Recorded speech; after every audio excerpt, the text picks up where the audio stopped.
अस्सलाम वालेकुम वरहमतुल्लाहि वबरकातुहू। कैसे हैं आप सब? खैरियत से हैं? अल्लाह ताला आप सबको अपने हिफ्ज़ो अमाल में रखे।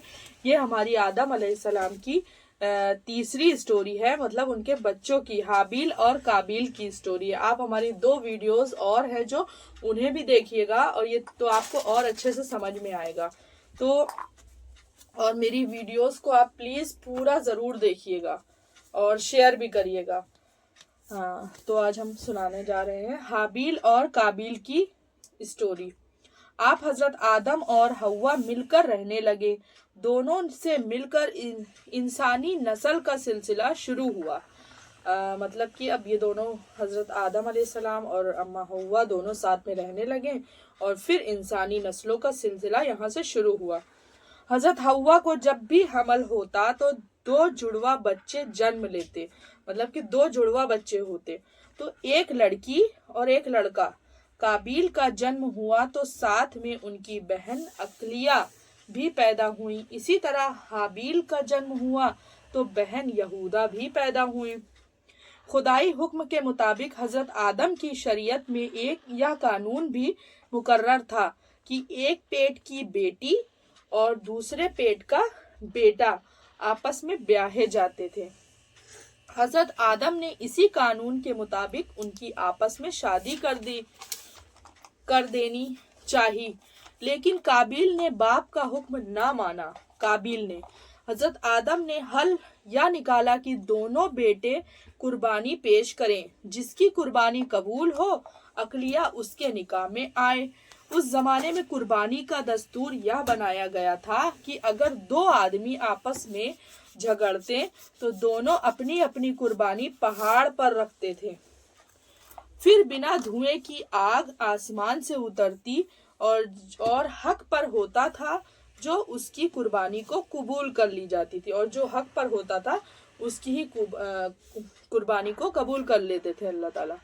तो जब दोनों भाई राजी हुए तो हाबिल ने यह मोटा ताजा मेंढा अपने गले में से जुदा किया और काबिल एक टोकरा गेहूं का ले जाकर रख आया। जब ये दोनों पहाड़ पर अपनी कुर्बानी को रख आए तो खुदा की कुदरत में एक आग आसमान की तरफ से आई और काबिल की कुर्बानी को कबूल कर लिया। काबिल जल उठा और बोला, हाबिल मैं तुझको अब कत्ल कर दूंगा। हाबिल बोले, अल्लाह तो परहेजगारों की कुर्बानी कबूल करता है। अगर तुम मुझ पर हाथ चलाओगे तो मैं तुझ पर हाथ ना डालूंगा और मैं अल्लाह पर भरोसा रखूंगा। लेकिन काबिल तो जलन का शिकार हो गया था। उस पत्थर दिल ने मौका देखकर हाबिल के सर पर एक ऐसा पत्थर मारा कि हाबिल शहीद हो गया। बताओ, अपने भाई को ही इसने मार दिया। काबिल ने बहुत बड़ा गुनाह किया था। हाबिल के शहीद होने पर काबिल जब होश में आया तो परेशान हो उठा। भाई की लाश उठाए फिरता रहा। समझ में ना आता था कि क्या करे, जिस तरह लाश को दूसरे की नजर से छिपाए, किस तरह से वो लाश को दूसरे की नजर से छिपाए। फिर अल्लाह के हुक्म से 2 कौवे आए। वे भी आपस में लड़ने लगे। एक ने दूसरे को मारकर गिरा दिया और अपने पंजों से जमीन खोदकर उसको गाड़ दिया। काबिल इस पूरे वाकया को अपने आंखों से देख चुका था।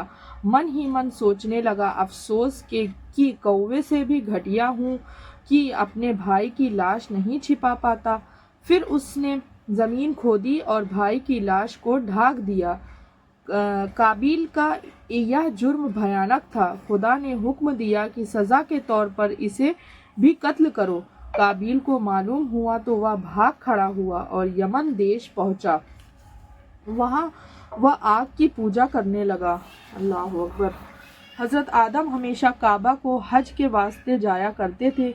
एक बार अरफात पहाड़ पर गए। अल्लाह ताला ने उनकी पीठ से कयामत तक पैदा होने वाली तमाम नस्ल की रूहों को, जिनमें अच्छों को सीधी तरफ और बुरों को उल्टी तरफ ला खड़ा किया और उन सब से पूछा, अल अस्तु बिरइब्बिकुम, क्या मैं तुम्हारा रब नहीं हूँ؟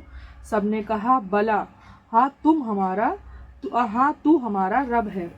अल्लाह ताला ने उनके इस इनकार पर फरिश्तों की गवाही ली और उसे हजर अस्वद काले पत्थर में अमानत के तौर पर रख दी।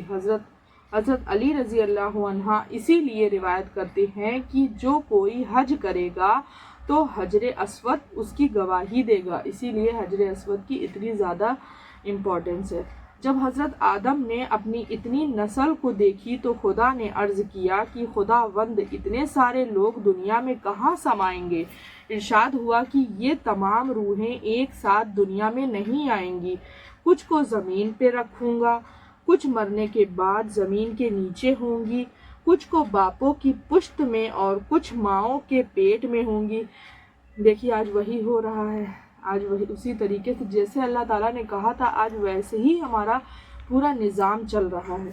हज़रत आदम जब अर्ज़ कर रहे थे तो उस वक्त हज़रत आदम की सीधी तरफ एक हसीन नौजवान मौजूद था, वह रो रहा था। हज़रत आदम की नज़र उस पर पड़ी तो उन्होंने हज़रत जिब्राइल से पूछा यह कौन है?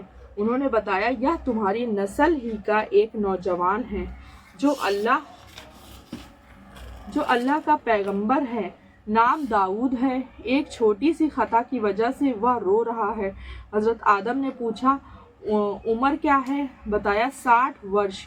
फिर हज़रत आदम की किबले की तरफ मुंह करके दुआ की कि खुदावंद मेरी उम्र तो तूने 1000 वर्ष की मुकर्रर की है, मेरी इस उम्र में से तू इनको 40 वर्ष दे दे। अल्लाह ने यह दुआ कबूल कर ली। इस तरह जब हज़रत आदम 960 वर्ष के हो गए और इज़राइल अलैहिस्सलाम रूह कब्ज़ करने आए तो हज़रत आदम ने फरमाया अभी तो उम्र के 40 वर्ष बाकी है।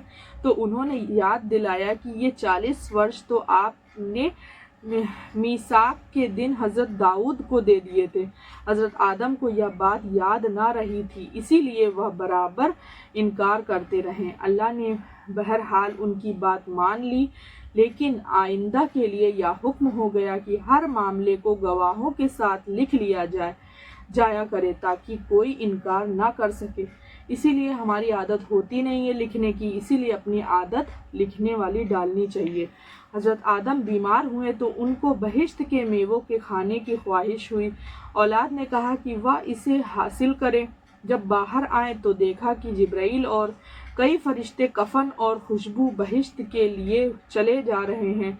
उनसे हज़रत आदम की ख्वाहिश का जिक्र किया। हज़रत जिब्राइल ने बताया कि हम इसीलिए आए हैं कि उनको वहाँ पहुँचा दे जहाँ आपकी ख्वाहिश पूरी कर लेंगे। फिर हज़रत आदम ने अपनी बीवी और लड़कों से फरमाया कि तुम यहाँ से जाओ और मुझे खुदा के फरिश्तों पर छोड़ दो।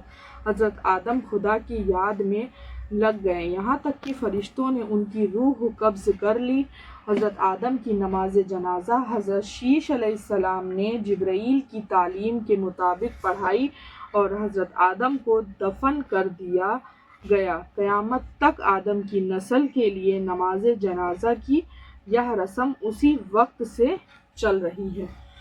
देखिए आज सबसे पहले आदम अलैहिस्सलाम को वो वहाँ पे गाड़ा गया, फिर उसके बाद देखिए आज तक वैसी ही रस्में चल रही हैं। जिस तरीके से आदम अलैहिस्सलाम के कफन दफन सब चीज़ किया गया, आज तक हमारे साथ भी वैसे ही हो रहा है। तो आपको हमारी स्टोरी कैसी लगी? अच्छी लगी होगी तो लाइक ज़रूर करिएगा, कमेंट करिएगा और शेयर भी करिएगा। जज़ाकल्लाहु खैर।